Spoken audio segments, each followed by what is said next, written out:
Faisons le tour de l'amphithéâtre par le rond-point des arènes.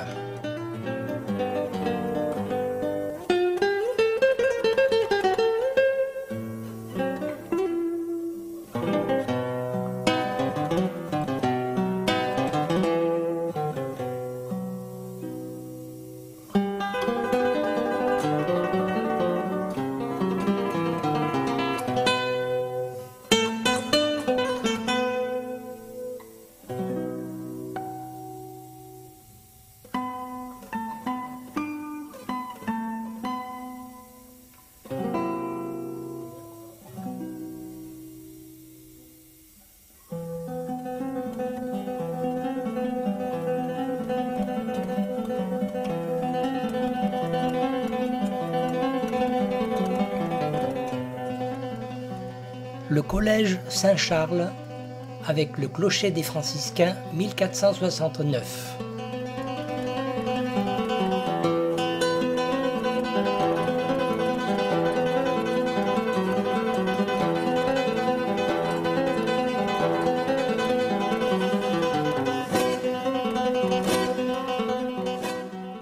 Chapelle des Pénitents Gris 1562.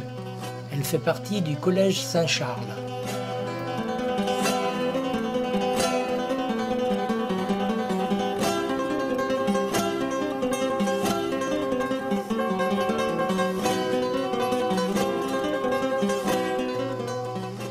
L'heure de la rentrée du collège, sous le regard du clocher de Saint-Trophime et le campanile de la mairie.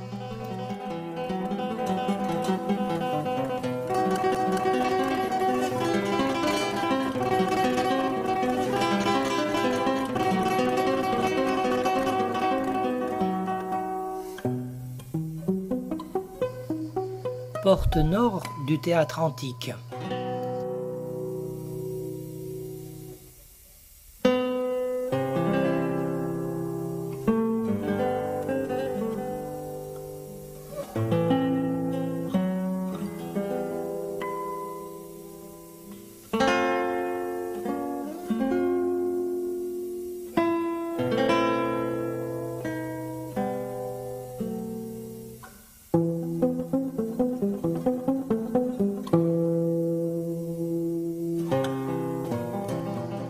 Le campanile de la mairie.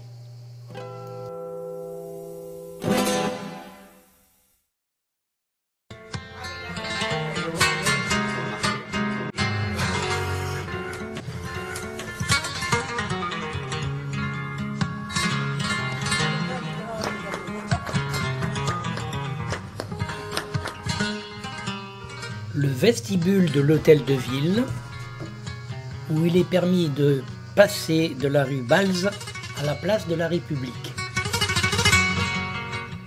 Frédéric Mistral a dit devant cette Marianne « Toi qui es établi, tout comme l'on peut l'être, la métropole d'un empire, la capitale du royaume et la matrone de la liberté. » Intérieur comme extérieur, l'hôtel de ville marque le triomphe du style classique. Les sculptures ont été réalisées en grande partie par l'Arlésien Jean de Dieu. Avant de visiter l'église Saint-Trophime, Gilles nous donne quelques explications.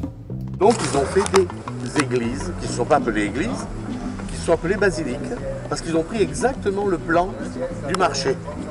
Pour une unique raison, c'est que vous n'avez rien qui bouche la vue. Il y a des colonnes qui soutiennent le toit, et c'est tout. Vous avez de l'espace. Et ils y faisaient la même chose, c'est-à-dire la messe et le marché. Dans l'église, on a fait les élections des syndics, pas n'importe quoi, hein, mais tout ce qui correspond à la vie de la communauté. Le partage du blé jusqu'au 19e siècle, dans les villages, se faisait à l'église, pour que ce soit juste, mais l'idée c'était on se met sous le regard de Dieu pour que ce soit équitable. Voilà. Quand il y avait des problèmes de justice, ça se passait à l'église. L'hôtel de ville, sur la place de la République, a été achevé en 1676. Le monument est bien entendu classé. Cet obélisque monolithique mesure environ, avec sa base, 20 mètres. L'église Sainte-Anne, ou Notre-Dame la principale.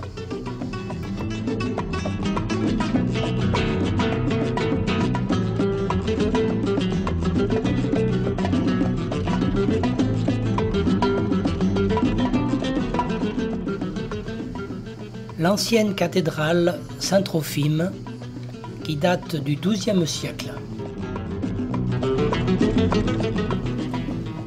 Son portail est édifié entre 1190 et 1200.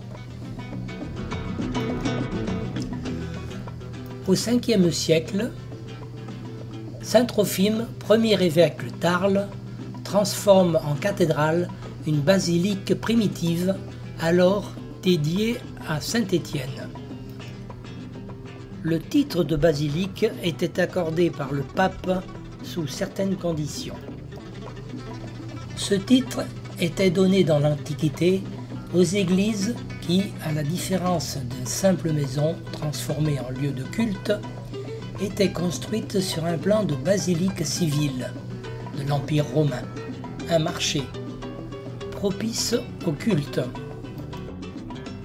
Avant d'entrer dans Saint-Trophime, le père Gilles Fiorini nous disait: Saint-Trophime, c'est ce qu'on appelle une cathédrale métropolitaine, comme celle d'Avignon par exemple, ou la Major à Marseille, c'est-à-dire la petite cathédrale de Marseille, c'est-à-dire que l'évêque de là était métropolitain pour un certain nombre d'évêques.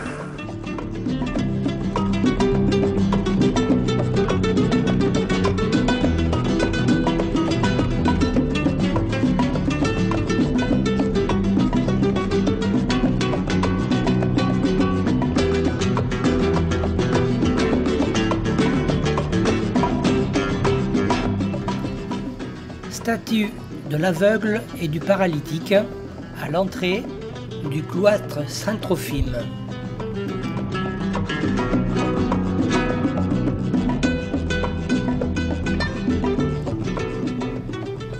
L'ancien clocher est remplacé au début du XIIIe siècle par cette tour carrée romane.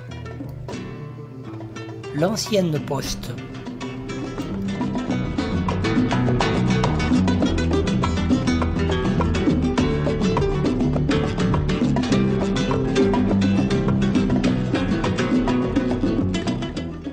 Nous nous retrouvons devant la porte sud du théâtre antique. Voici la statue de la reine de Figie et femme d'Amphion, connue pour sa nombreuse descendance. La boucle est bouclée, nous retrouvons l'escalier du jardin d'été menant au vieux Arles antique.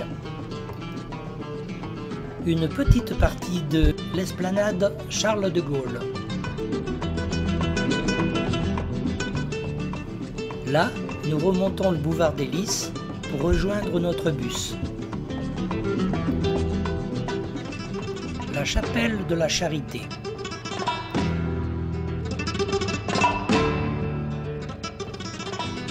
Un bas-relief bien camarguais sur les murs de la poste principale.